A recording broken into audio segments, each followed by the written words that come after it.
So is it a show now? It's a show. Nina Dobrev, welcome. Welcome to my office here at Rolling Stone, where I always have this poster. Oh. It just sits, waiting for you to arrive. No, that's not true. You're calling me a liar first thing? Wow, wow. As much as I would love to think that that Ian, Paul, and I stare at you all day, every day, sweating and dripping. And how do you on a drip mattress. like that? How was that done? So that you get the sweat and drip. Were you sprayed? No, we had to run laps around the studio for about 45 minutes. At the 47th minute, they let us lay on the bed and just like... And then it just seemed sexual enough. Exactly. For those people that aren't watching Vampire Diaries, and you're all fools if you're not. Well, there's nobody that doesn't. Yeah, so I don't really care about them. Yeah, we... But just for that little one or two that doesn't know who you're playing. You are Elena, human in every way. But then you're Katherine. You know, Elena's just the doppelganger. Katherine is how many hundred years old? 500 years old now. And we just found out, is also a doppelganger. She's the first doppelganger, so apparently there's another one before her. God, I wish I could be a doppelganger of somebody on that show. No, you don't. These guys, Paul and Ian, they play one part. Yeah. Sometimes there's a flashback, and so we see back in the Civil War or something, but you got two parts. These guys do nothing. They don't... Come on, admit it. They look pretty, okay? They do. Let's be serious. They do. Look I'm looking really, at really that. good. They're doing that, and it's exhausting. It's exhausting. Look at him. He looks exasperated. He's like, oh my God, I'm so beautiful. To do that, yeah. You have to switch on and off from that. Like, if I said to you, you're Elena now, what would I be seeing? Oh, that's a lot of pressure. I don't know. But it doesn't happen every day. They say, you're Elena now. Nina. I would have to constantly be worried about something, and Peter, are you okay? Are you okay, Peter? Peter, you're gonna be fine. I'm worried. It's okay. It's okay. We're gonna be fine. I'll save you. I won't let claws get you. I felt comforted though. That was good. That was good. And then Katherine. Do you really want me to bite you? Oh yeah, I could take that. Oh God, that was good. That was good. And then you're satisfied after Katherine. I'm satisfied. Well, Katherine's never going to be satisfied. Never been bitten on this show, which is a gift from Ian Somerhalder last year. So I don't know if you'll top this.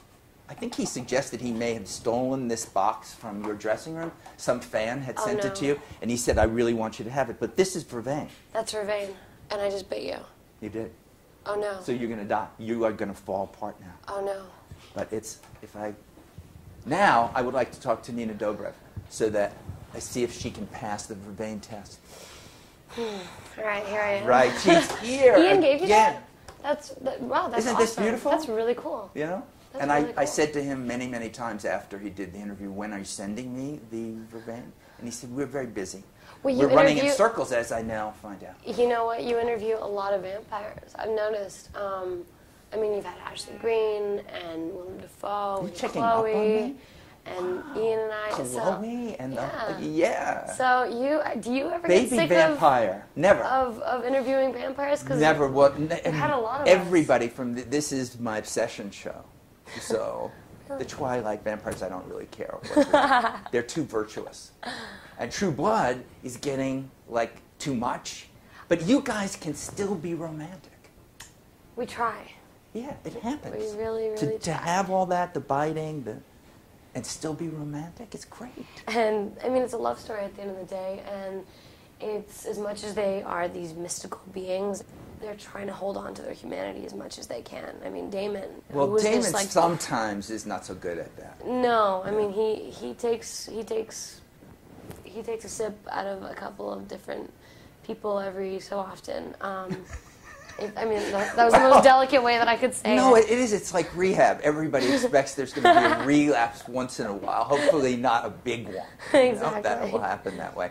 But when I look at that, what I'm seeing there is you are working every day with these two guys who are playing characters who are both crazy, rabidly mad in love with you. What happens if you give away spoiler?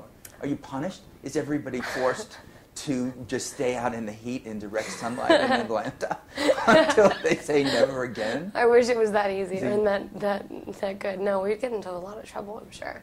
I thankfully haven't done anything too bad as far as I know. So I haven't. Well, that's so sad because I'm looking for something, a little nugget of something, not a spoiler, because who really likes that? But a spoiler, someone's gonna die. I mean, someone always dies. It's a vampire show. But someone's gonna die. Does the finale get set in some special place that we can look forward to? The end of the second season ends with a lot of tears because, like I just said, someone's gonna die. Someone that you wouldn't expect. I'm getting very fascinated with Bonnie now because I really want to harness the power of thousands of witches, right? You know, to force Hollywood to make better summer movies. But I don't know. I don't know if it will work. You know, I just don't know if it'll work. When the fans come up to you, yeah, what's the first thing they ask you? Which of the two boys is the better kisser? Oh, see, I wouldn't have asked that. I'd hope not. No, but now you've raised it, so I've got to. Girl will never kiss and tell. I'll never forgive you for that. You could have come up with, I know, but I don't. You know, this is it. I've got the verbatim. Well, speaking of which, I mean, if Ian's sending you special little gifts, does that mean you have a special little relationship? Of course. Who else has sent me verbatim? Nobody, you know. I'll be waiting. I'll trump him. How about that? Can you? Because I think that would really annoy him. I'm still waiting for him to send a question for you, and I'm checking, but no. He's dropping the ball. Wait a second. Uh-oh. It's a challenge, and it'll be a good challenge. From Ian? Oh, yeah. Something he did when he was here. All right, so as we get to the end of this interview, it always comes back to music. It always comes back to, I have a guitar here for you. Stone. I've got drums. You can sing.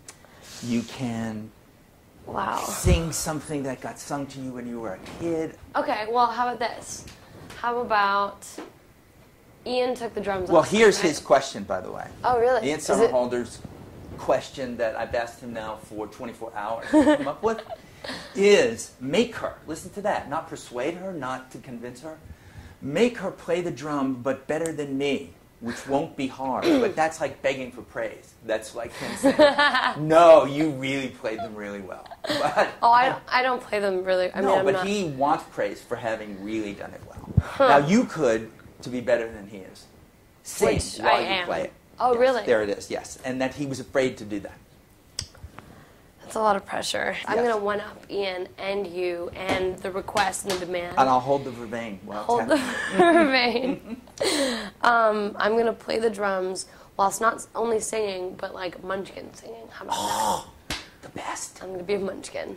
This is going to be the best. All right, ready? It's going to be like an elbow. Yeah. So.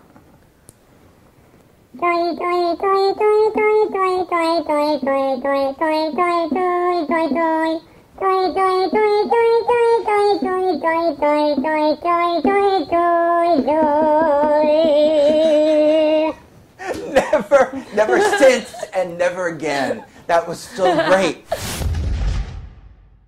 Never